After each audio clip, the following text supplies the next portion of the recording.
Welcome, everybody. This is John Paul, Dutch Dr. Speed Selling, and you have stumbled upon, clicked on unintentionally.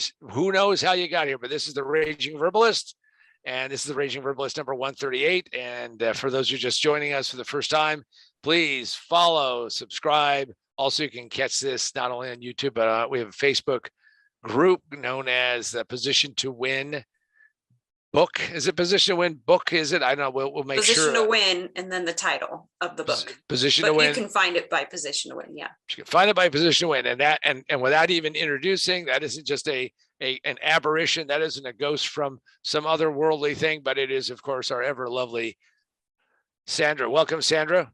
Hello. How are you? Doing well, but we have a serious topic today. Those who are new, I don't delve too much into politics, try to steer a little clear of that. Though we do say some words that probably, YouTube goes, ooh, language or something, considering that, they have people like, well, anyway. So what are we talking about today, Sandra? What is our topic of today? Is it something that's light and fluffy, or is it serious? Not too light and fluffy. It's a recession or no recession. You tell us. Okay, so what is our first question today? All right, so are we in a recession right now? Well, it's interesting, because if you asked probably 100 economists, and if you got them together, boy, that would be a nerd patrol. But anyway, pretty wonky crowd. If you ask them if we're in a recession or not a recession, there's like all kinds of evidence going either way.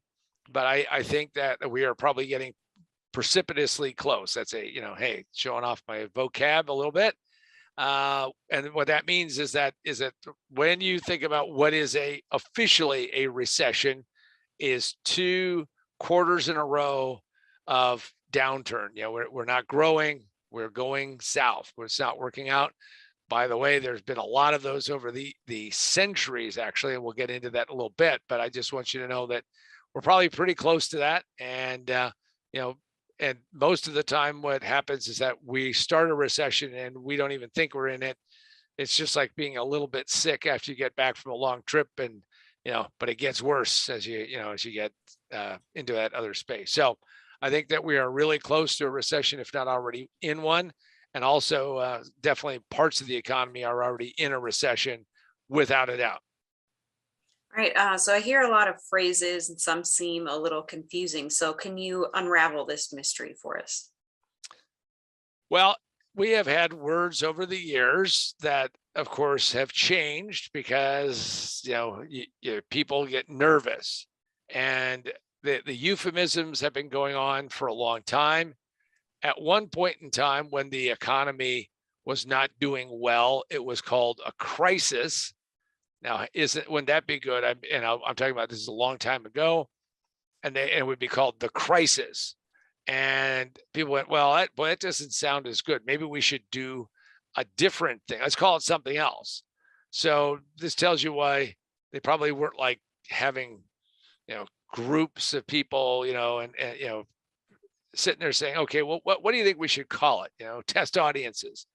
And of course, what they came up with was panics. They started calling them panics.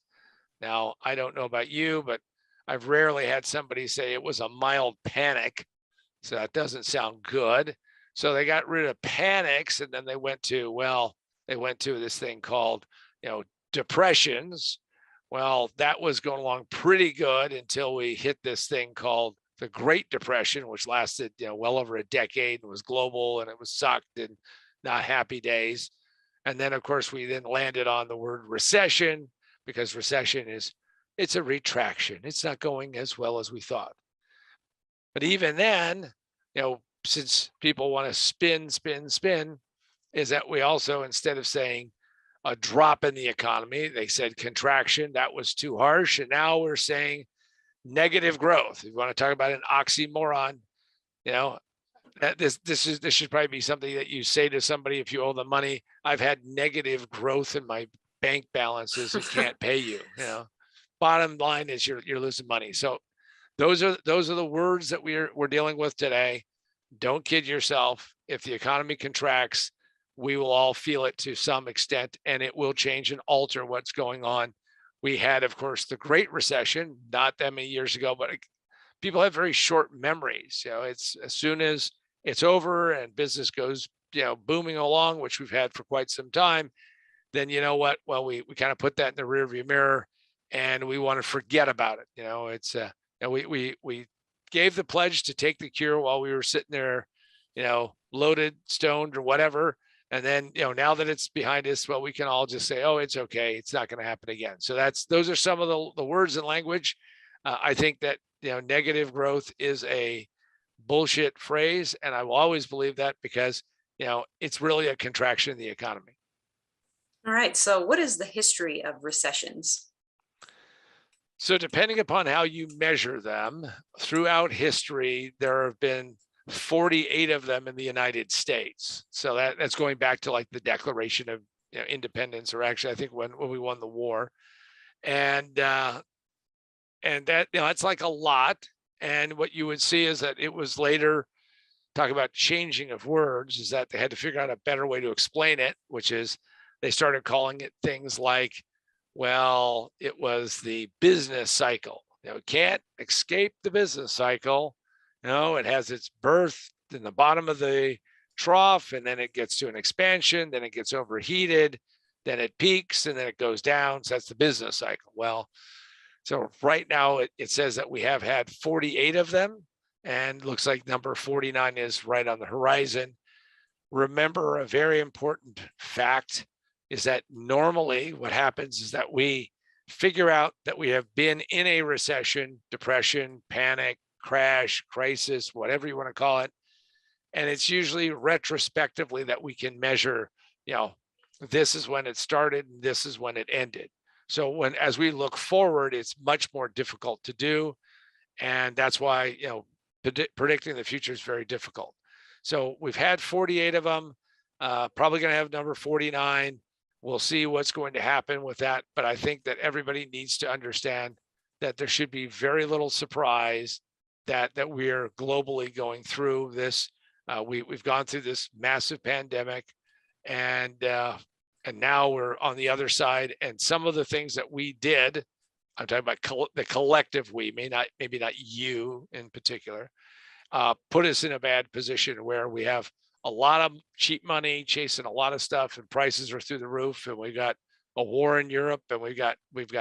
So now, before you think that there is no hope or there is no chance, there is something that you can do, and you can do this right now, which is, of course, you can go out and buy my books. And one book is the book here. We'll see if the little green screen shows it, which is Remote Work for a Better World, which is you want to hone and improve your skills so you can be a very attractive to your clients, to your customers, employers, some way of connecting. And that the book is all about how to do that. We did it just as the pandemic was hitting.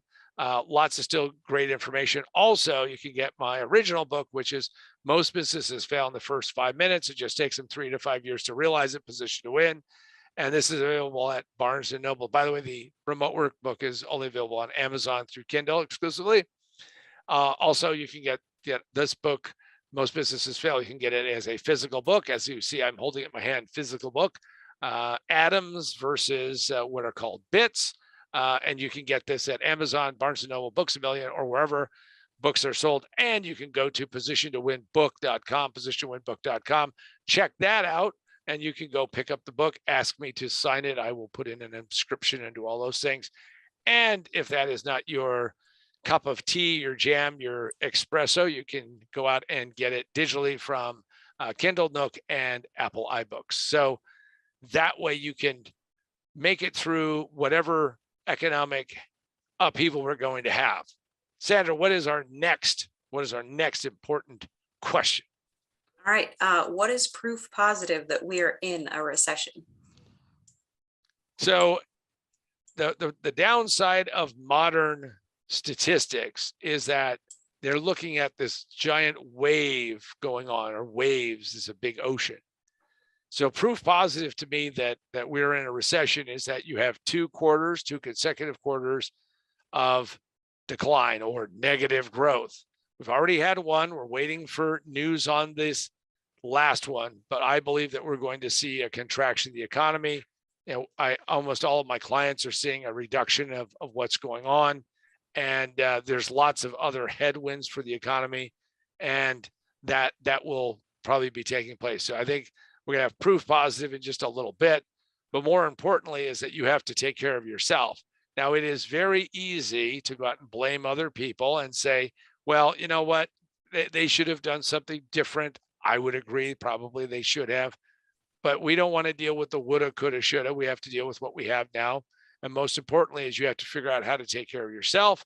And what you really want to do is make sure that you're in the most defensible position you can be in. If you have been spending like a drunken sailor or putting drunken sailors to shame, then you will probably suffer some ill consequences. I can tell you, having been in the distressed, taking care of distressed businesses and doing turnarounds, one of the biggest mistakes is that when things were good, nobody put anything aside. And then when things go bad, well, they go bad and it's an accelerant. So you want to look at that as much as you possibly can. And I do believe that we are probably very close to being in a recession, if not one already. All right. Can anyone predict how bad it will be? So this is the other side of it. So let me put on my rose-colored glasses. And what happens is that if I was a politician or I was working for the Federal Reserve, I would start using words like, what we're going to do is engineer a soft landing. Now, if you're on an airplane, I just was flying this week. If you're on an airplane, yeah, you don't want to have a hard landing. You want to have a soft landing. The problem is that there's no way to really set that. And in fact, because of inflation running at a 41-year high, what that means is that the Federal Reserve and actually all of the central banks are now coordinating, trying to do what's called demand destruction. When you have demand destruction, you have a reduction in the economy. When you have a reduction in the economy, you have a recession. That's the way the deal works. So what we have going on right now is all the central banks are going to be raising interest rates. For those of you who have never experienced as an adult or even close to being an adult, high interest rates, well, we're probably going to see higher interest rates. And it doesn't matter how high they were at any point in time in history. It's that when you change from very low interest rates to higher interest rates, like Canada just raised their interest rate by 1 full percentage point, which is actually called 100 basis points because they break it into, each basis point is 100th of a percent. That's big news. And we're probably going to see the Federal Reserve start raising prices because they're trying to defend and change the inflation. And that's one way to cure inflation. But usually the cure is where we go into a recession and we get chills and we get cold and all that. And since they couldn't predict it taking place on the upside and they didn't take action, like 2 years ago or a year ago, well, how well will they be able to predict how bad it's going to be? I would say probably it's going to be pretty piss poor. So we'll have to watch it. We'll keep talking about it as it comes up. And all I can say to you is plan for the worst, expect the best, and take care of yourself as much as you can. Right. How can you cope with it personally? So here's where I take off the prediction glasses and say you cope with it personally by making sure that you are in a solid position. You may have to think about how you're going to reduce, and it's tough because we just went through a couple of years of the pandemic and everybody was locked down and everybody feeling feisty and feeling like they got to go out and do stuff. Well, maybe you do, maybe you want to do that, but what you want to do is figure out how to minimize your expenses. You got to think about how you can maximize your income, and more importantly is that and this is probably the saddest part about the whole lockdown situation is that I know a lot of people spent that time being upset, being angry, and listening to all kinds of things. And again, I'm all for it, but I'm still a believer that we're going to know everything we need to know about this pandemic that we've just gone through, and we are still kind of working our way through dealing with. In like by 2043, that's my prediction. See, I should have left on the prediction glasses, Sandra, but my prediction is by 2043, we will absolutely know what we should have done, how we should have done it, what that would have been like. We will have it knocked. It will be in great shape. But guess what? That isn't the way the world works. But back to how you protect yourself personally, make sure you're in the best defensible position, watch your spending, make as much money as you possibly can. And then the third one, which I think is the most important, is figure out how you up your skill level. We live in the most affluent times as far as available information. Now, you can spend that time reading about all kinds of crazy conspiracy theories. You can watch what some may deem inappropriate, but whatever is your jam is your jam. But what I'm going to tell you is maybe you should go out and learn a new skill set or learn what's going on. Lots of great information out there.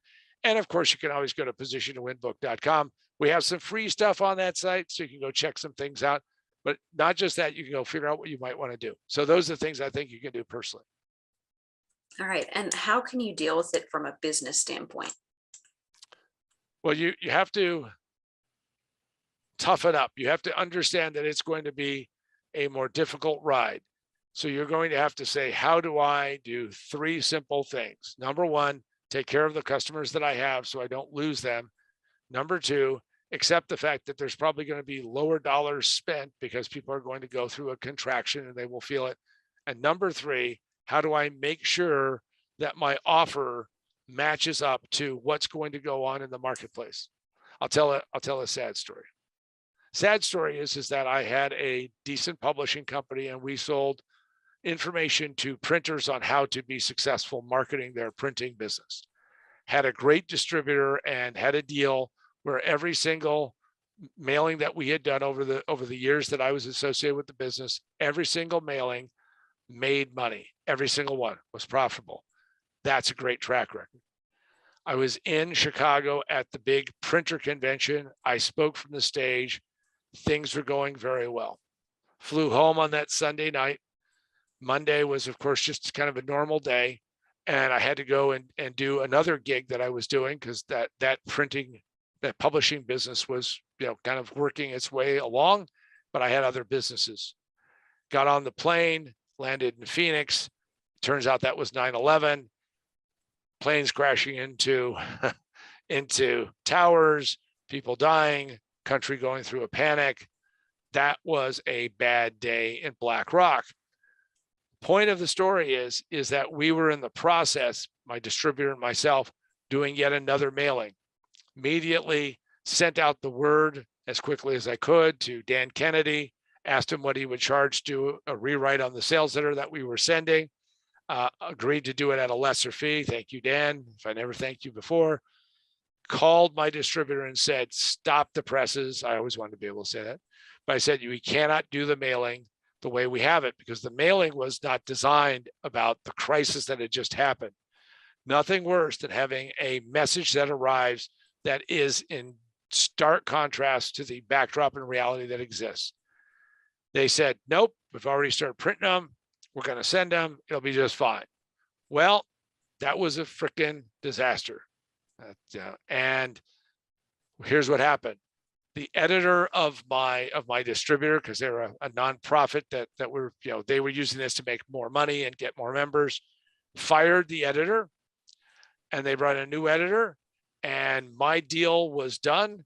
And they said it didn't make money because the audience or the market is saturated. No, it did make money because people were sitting around traumatized by what the events that happened. So what I can tell you is that I had to go and take my own medicine as a turnaround specialist and realize that publishing business, by the way, would never be the same again. Hard cheese, hard thing, because we had been rocking it out. Now, I kept it going for a period of time until it all kind of wrapped up and it went bye-bye. But I'm going to tell you that day that they said, nope, we can't change course because we're already headed for this, even though I could see that we were headed for the rocks. Learn from my experience. Do not keep driving the boat power, go, hey, I'm going to just put more power to it and I'm going to smash through the rocks because the rocks will always win. If we're going to be in a recession, learn how to become really a street fighter, learn how to become much better at it, and learn that you have to change your message to fit there. You can tell people as much as you want that their lying eyes are deceiving them, that things are going along just perfectly. Or you can change what you're talking about and make sure that you take care of those customers. But we have to acknowledge what's going on and do it in a way that makes us more successful. What I hope you're going to do is learn from what has gone on before. Sadly, we humans are very slow to learn from history. Will this recession be mild, severe, terrible? It will be all of those things to different people. The real question is not whether it's going to come, but how well you will react to it. I hope that what we've talked about today gives you a better sense of what you can do to react in a more positive way and take advantage of opportunities that may come up, what you may be able to do. So for the ever lovely Sandra, I'm John Paul Mendoza, Dr. Speed Selling. Raging Verbalist number 138 is a wrap.